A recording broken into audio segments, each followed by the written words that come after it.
is my list of top 10 hardest Bloodborne bosses with some lore on all of those specific encounters. So number 10 on the list is Father Gascoigne. I don't think in a vacuum it's necessarily the 10th hardest, but considering how early it's in the game and how you're probably not completely used to the game yet, it awards this position. I was debating between this and Cleric Beast honestly for the same reason. Well, here is the lore. Gascoigne was a priest in a foreign land where he earned the title of Father. At some point in his life, Gascoigne traveled to Yarnham and eventually joined the Healing Church as a hunter. From here, Gascoigne was partnered with Henrik, an old hunter. The two made an effective duo, and their partnership led to Henrik's tragically long life. At some point, Father Gascoigne took a wife by the name of Viola, and the pair had children. As Gascoigne continued to hunt, he became affected by the bloodlust, forgetting even his family. Viola was known to play a tiny music box, a memento of theirs, in order to draw him home when he had been out all night, helping him remember her and their children when he began succumbing to the bloodlust. Their daughter, the young girl, still resides in central Yarnham, unless the hunter sends her to Yosefka's clinic, where she becomes a celestial minion, or Wyden's chapel, where she will be killed by the man-eating boar. The tiny music box will be given to the hunter when speaking with the young girl and can be used against Father Gascoigne to stun him during battle. During his final hand, Gascoigne finally succumbed to the bloodlust, becoming little more than the beasts he had hunted. Viola left their home in order to search for her husband, but forgot her music box. Her body is found in the tomb of Wyden, near where Gascoigne is hacking away at corpses until the hunter puts him down. It is unclear whether he killed his wife or the beastly scourge did. Nonetheless, her loss cost him his humanity. So yeah, the little girl quest line, the only way to make sure she doesn't die is not send her to the chapel, not send her to Yosefka's clinic, and not giving her the mother's brooch. That way her death is not confirmed at least. The next one on the list is Lady Maria of the Astral Clock Tower. This one I actually one-shot at this boss, but I still put it at 9 because it seemed like a fairly hard fight. Here's the lore. According to both her equipment and her weapon, Lady Maria of the Astral Clock Tower was a citizen of Cainhurst and is a distant relative to Queen Annalise. She was also one of the first hunters to join the nightly hunt. She studied under Gehrman, the first hunter whom Maria had admired, unknowing of his curious mania towards her. Despite being citizen of Cainhurst, where they had released in extravagant uses of blood, she favored her brachio, which instead required dexterity and skill rather to wield effectively. At some point during her time as a hunter, Maria partook in an excursion by Birkenwerd. Scholars to the fishing hamlet, having learned of the mutations of villagers, had undergone in the presence of Kas, a great one, whose corpse had washed ashore near the village. The mission would take its toll on Maria's morals, as she, alongside the scholars and the other hunters, had participated in the hunting and mutilation of the villagers and the violation of Kas's body. It is unclear what exactly Maria and the other old hunters did to Kas's body, but it can be inferred it was done to harvest the Great One's eldritch blood. Nonetheless, it was sacrilegious action for which Maria and the other old hunters involved would suffer for eternally as they became imprisoned in the hunter's nightmare. At some point, likely out of guilt for her actions at the fishing hamlet, Maria forfeited her beloved Rakio, tossing it down a well where she could no longer stomach it, supposedly killing herself as well. Her spirit was then pulled into the hunter's nightmare. Even after she disappeared, Gehrman remained obsessed with her. To keep himself company, Gehrman created a doll to Maria's likeness, faithful to her latter's appearance down to her tall height and facial features. However, Gehrman grew to be indifferent towards the doll, likely due to her lacking Maria's personality. So that's the lore for Maria. My timing is spot on how long the fight takes so far. Yeah, this fight when the fight when the bosses get staggered with pretty much every attack, they are usually pretty easy for me. And this one, it was a one shot, though it was a close one. I had 2 heals left. Well, not super close, but you know. Okay. The next one is from the. I have no idea how to say that word. I don't even know what it means. From the Vassus spider. Vacius. That's my best guess, Vacius. And the lore for this one is kinda short. A lot shorter than what the fight took me, but like almost 7 minutes. Well, anyways, here's the lore.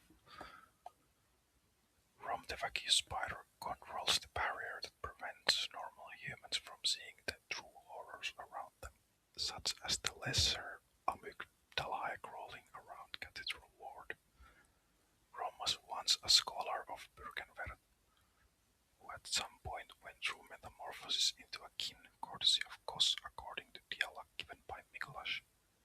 The Bürgenwerth spider hides all manner of rituals and keeps our lost master from us, a terrible shame. It makes my heart shudder uncontrollably, not from the library area just beyond the Tomb of Idun. The spider hides all manner of rituals, certain to reveal nothing, for true enlightenment need not be shared.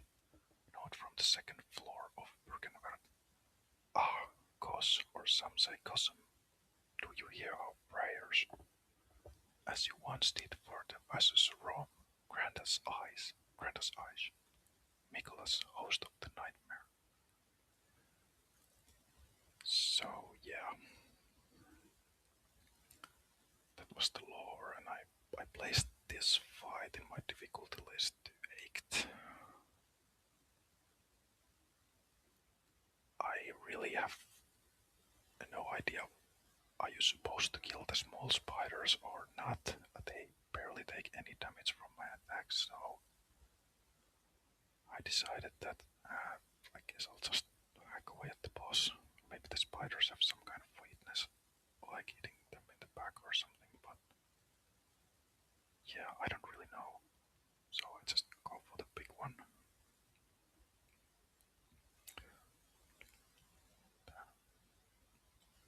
I should have probably maybe not keep the whole fight in here, as I pretty much run around for 7 minutes and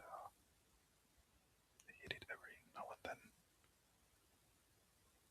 And I don't have really any idea how to dodge some of the attacks like that one. I just hope that I'm not in the way. Maybe it only does it close to him or something. I don't know.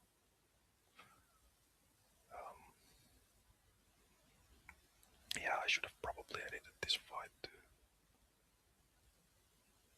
like half the duration that it is. Yeah, I don't know. Like, are you supposed to kill the small spiders or not? Well, I didn't. And this fight seems like that it like I made it way harder than it was supposed to be. Like I looked at some other people's rankings. I didn't let it influence me, but I looked at some other people's rankings on the Bloodborne boss fights, and none of them had from really that high. For me, it's like fairly high. Took me several attempts to beat this one, and a lot of the boss fights I beat with only one attempt.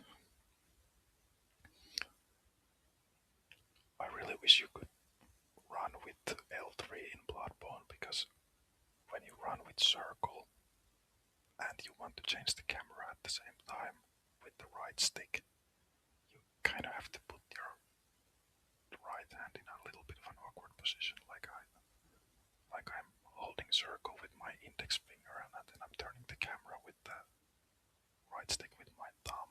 And just the index finger in the circle is a bit awkward. And I found myself consistently, not during this fight, but like in the game when you're like running around areas. I found myself consistently like holding the circle and then turning the camera with the right stick at the same time. And now I have to use my index finger on the circle. So I kind of wish the game would let you run with L3. That's about the only complaint I have about the game. Other than that, 10 out of 10 game. Yeah. Just let me run with L3 like almost all modern games.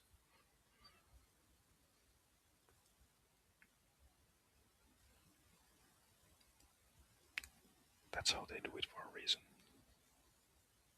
For a reason. And about to be done with this fight.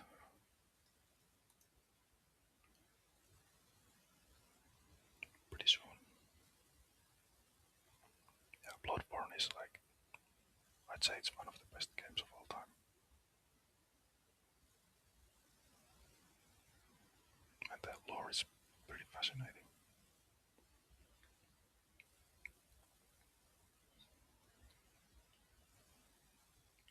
Also, this spider, like, does it even take as much damage from the front as it would like from the sides or something? Like, I don't know. No idea.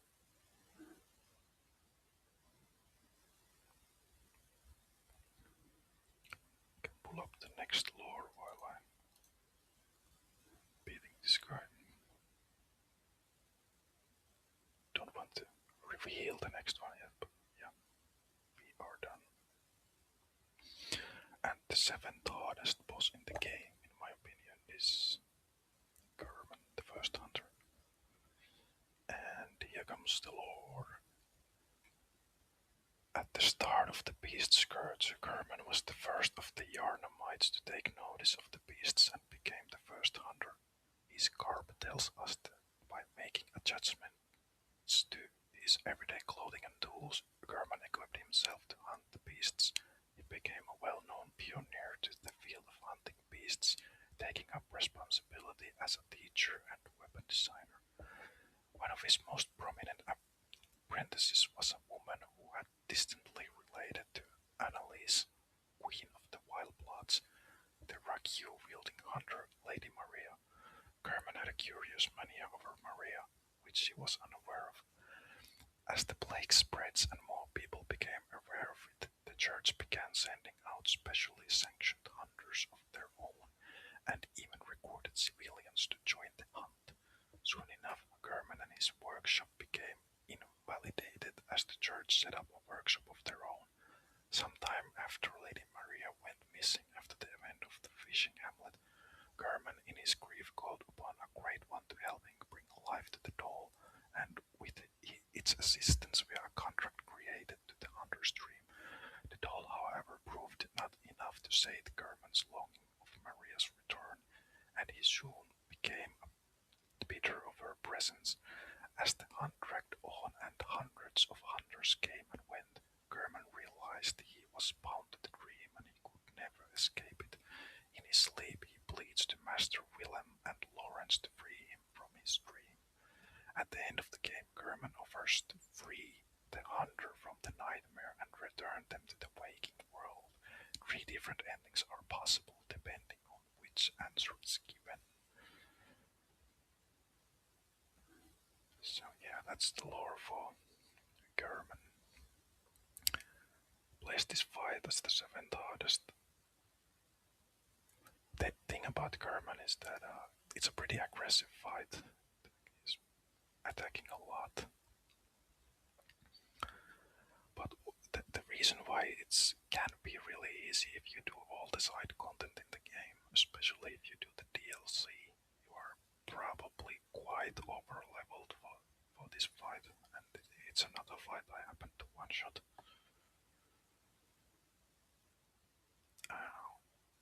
I should have probably mentioned that I did not include the Chalice Dungeon boss fights in the list, as I didn't do them. I did the main game and the DLC.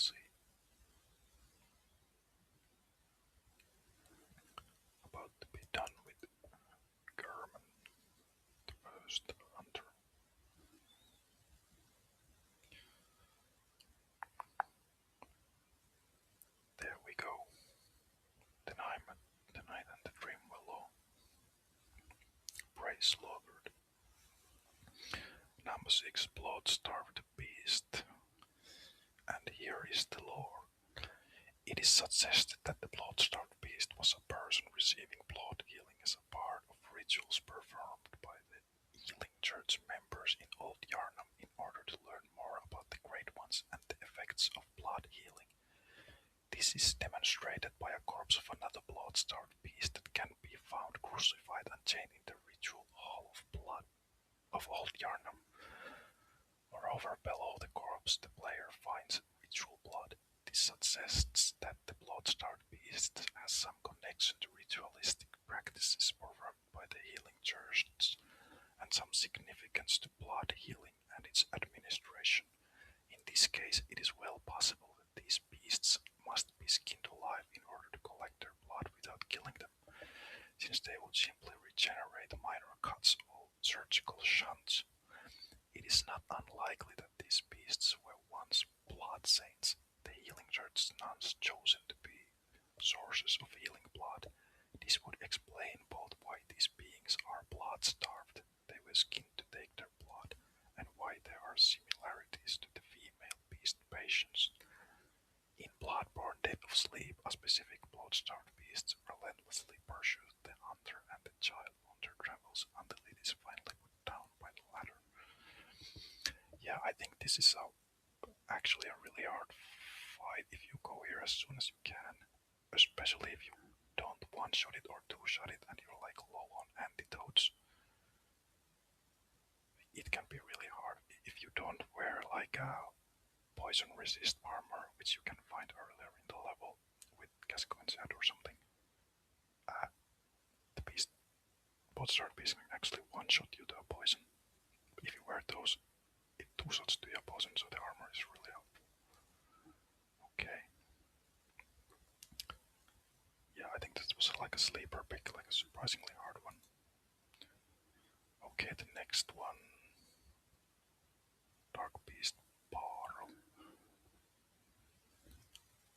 There isn't really that much of a lore for this one, at least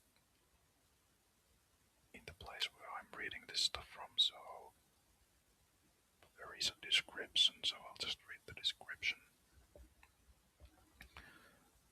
The Dark Beast is a giant skeletal beast with long strands of bluish black hair that emanate electricity throughout its entire body. Its bones and skull appear to have engravings on them, perhaps a side effect of the lightning that permeates its very being. Due to its electrical nature, the lightning that courses through its body makes it move in erratic, off-speed movements that keep its foes constantly on the move. It also allows the Dark Beast to bombard the player with bolts of lightning. The Dark Beast is like any other beast in that it is vulnerable to fire damage and serration. Serrateon. I don't know what the word is. Despite this, and very curiously, it is much weaker to arcane than it is to fire. So yeah, for me this was one of the hardest boss fights in the game, though it shouldn't be.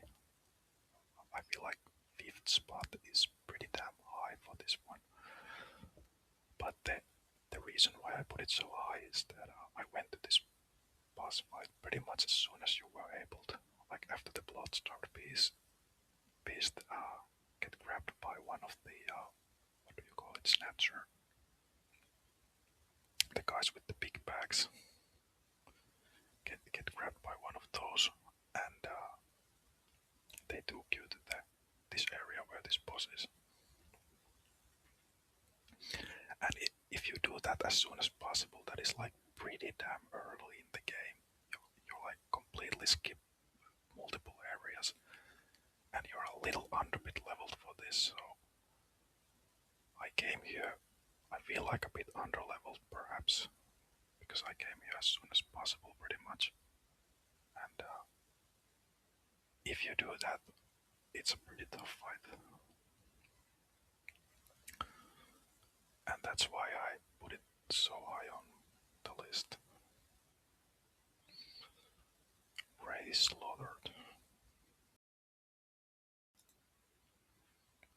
The next one on the list is Martyr Logarius. Fourth on the list, fourth hardest boss fight, in my opinion, in the game. And here is the lore. It's a pretty short one this time. Martyr Logarius was once the head of the Executioners, a fanatical partition of the Healing Church Hunters, dedicated to the complete and utter destruction of Cainhurst vile bloods for their use of old blood that is, in their eyes, unholy and tainted. At some point he discovered a vile secret within the castle and took it upon himself to guard it from any who may try to uncover it. He donned the crown of illusions and sat himself upon his seat to guard the place for eternity. He is mentioned in high regard by Alfred, who has the utmost adoration for him. Kerman is later seen referring to Logarius and using the quote when discussing morality with a hunter. So that's all the lore that there was for Murder of Logarius. In this thing that I'm reading. Probably a lot more somewhere else, but yeah, I placed it fourth. The first phase of this fight is pretty easy once you realize the dodging patterns of the red skulls that it throws at you. The second phase it gets a lot more aggressive. You have to be almost constantly dodging or attacking yourself. And there, I didn't find a whole lot of windows where I can attack him without receiving any damage. The only place I find to be able to do damage safely is when he jumps high into the air and comes at you, dodge into him, and then you can get a few attacks in. Also, I didn't realize, but when it starts throwing the red swords from the air or whatever, you can actually destroy that thing, go underneath it and you can destroy it, but I didn't know that. I only realized it later in this attempt that happened to be the kill attempt. So now I'm just trying to kind of line of sight those air swords with the little things on the house. And yeah, when he goes in the air, it's just roll into the attack and then you can get an opportunity to do some damage safely.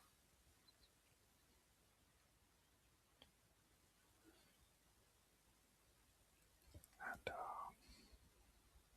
yeah, that's about it, I guess. I guess the air attack swords, eventually it just stops if you run around long enough like it did there. It's no longer happening.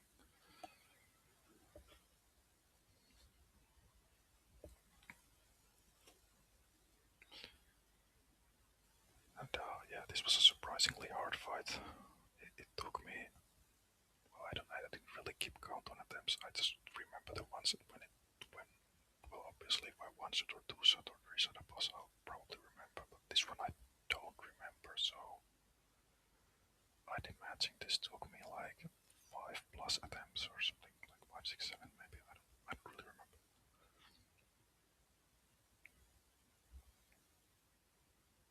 The corpse run was also annoyingly long.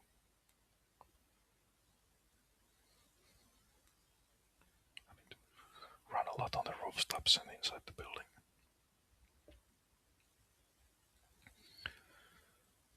Didn't have a whole lot of heals left in this one either. Boys, no. Here's the thing that I just accidentally destroyed that flying swords in the air. I realized it now, and I might have been done with this fight a lot earlier if I realized that during an earlier attempt or something, but I didn't. So. And number 3 will be a surprise pick. Orphan of Cause. I actually one-shotted this, believe it or not, and here's the proof, I guess, straight from the lore into the fight. the cinematic straight into the fight. Don't go through the fog wall. It's just like if you die once, you have to go through the fog wall. And I didn't because I happened to one-shot this boss, which was really surprising. And as most people seem to think, this is the hardest boss in the game, but I spent a lot more time on some of the easier fights, and this was like a once in a lifetime thing that I once shot at this. But I don't know. Maybe I tapped into the right strategy right off the bat, just which was keep circling behind him, attacking, like consistently just circle behind him. Like that was pretty much my go-to. And here is the lore. Mentioned as the poor wizened child of the being cause, it can be theorized that the desecration of cause by the old hunters led to the death of this infant great one, causing it to fade into a plane similar to limbo. In retaliation of that saddened fate, the devoted mother gods laid the curse of blood upon the old hunters responsible for their earthly deaths, and upon those who followed in their bloodlusting footsteps. Drunk with blood, the later hunters would join the old hunters in the limbo of the orphan of Kaz, referred to as the hunter's nightmare. Once it has died, the spirit will linger with the corpse of the mother until slain, which pleases Kaz to the point of her lifting the hunter's blood curse of the nightmare. Why she does this is uncertain, but a voice declares with relief that the child has returned to the ocean, implying either the child has returned to life on Earth, or that killing it within limbo now frees it to traverse the cosmos unhindered by the limbo inflicted on it.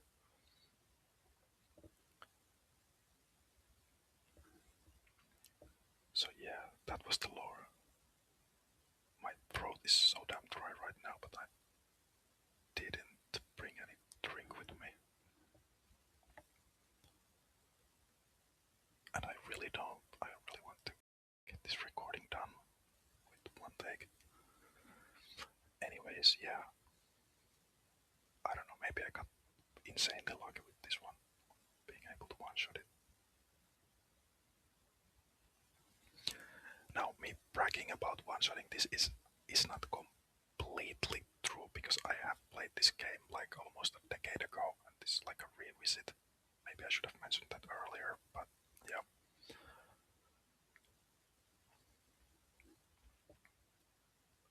So, not theoretically not a one-shot, but a decade later a one-shot. And number 2, Lawrence the First. Is it Vicar Vicar?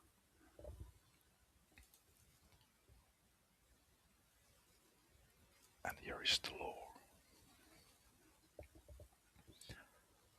Of the scholars at Bergenwerth, the discovery of the old blood inspired Lawrence, who believed the healing properties of the old blood were of divine nature, and was the ideal medium to transcend humanity through transfusing it into human bodies. Despite this, Provost Willem held distrust towards the substance, believing the material to be far too dangerous. Given that the beast rune of Carol is transcribed by him personally from the sound of a labyrinth beast, it could be that the nature of beasts was already known to Willem, and that he found the risk too high.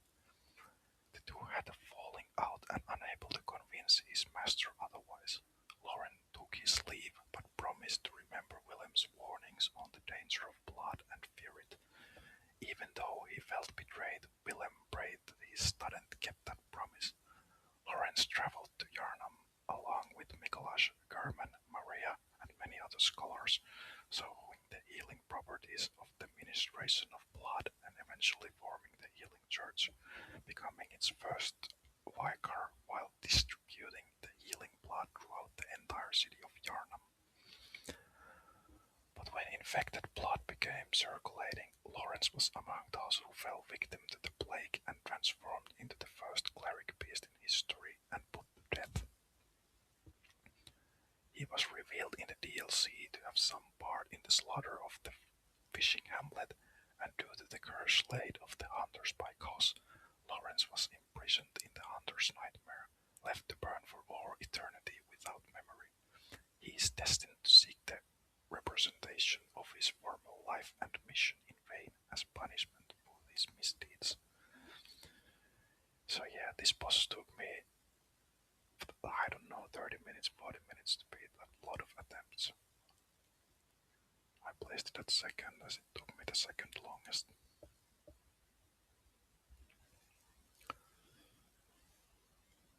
It feels like a Dark Souls boss in a Bloodborne game, if that makes any sense.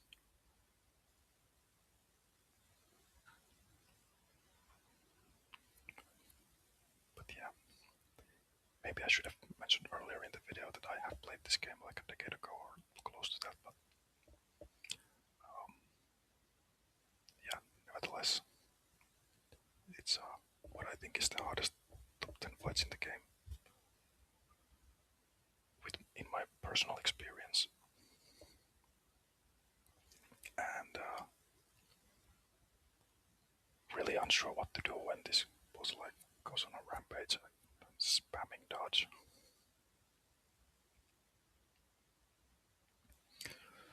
It's first ASMR video I ever make.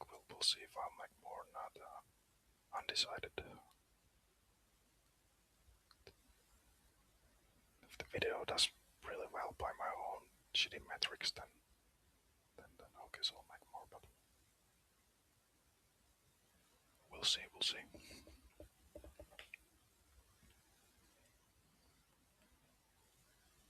And yeah, about to be done with this one. Then I added an honorable mention.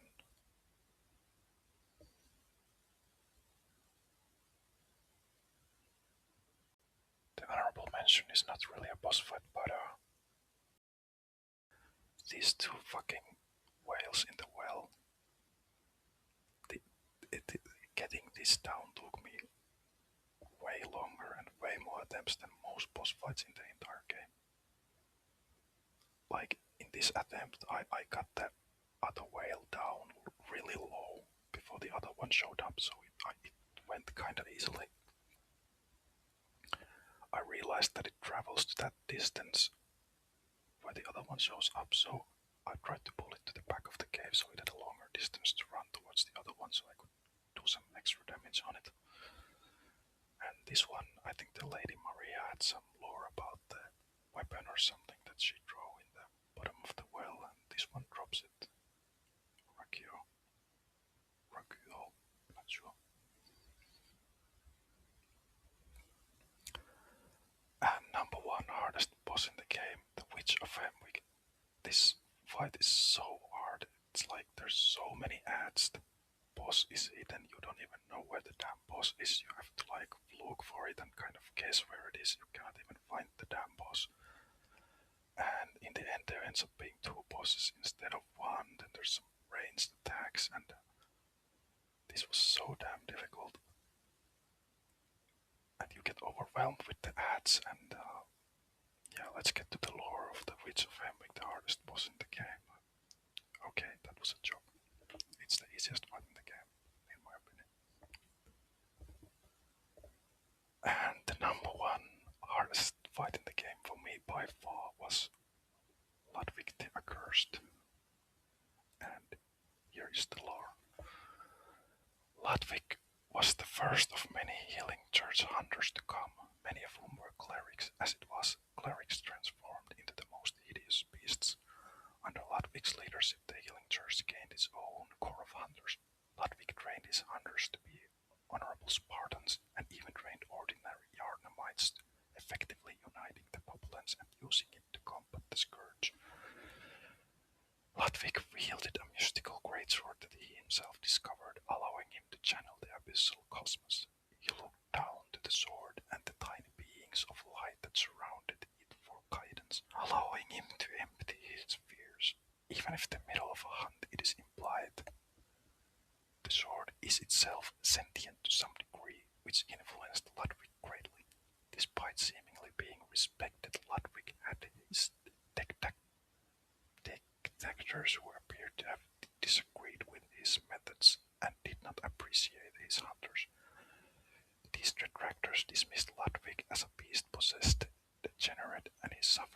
blood's denigration at their hands.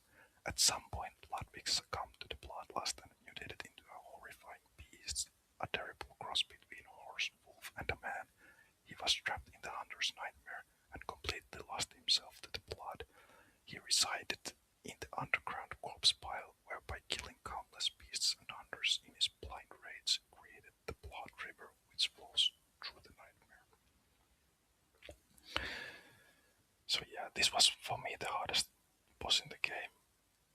It took me about 40 minutes to beat this one, because I happened to one shot which most people believe is the hardest boss in the game, and Ludwig took me about 40 minutes of solid attempts. My tip is, if you're struggling with this, is that there's a skeleton that is banging on a gate like really near the boss area that always drops 5 healing vials. So just every single time kill that skeleton to get the healing vials. To make it easier long run. And when I played this game almost a decade ago, I think this also was hardest for me back then. I don't really remember that well, but I think this took me back then close to an hour or something, and the course took a few attempts even back then. So this was then hardest for me, and even when I replayed it was again the hardest. And that's the list, and this is my first ASMR video, and if you like it, then if by my shitty metrics it does well, then maybe I'll make more. That's about it. Good night.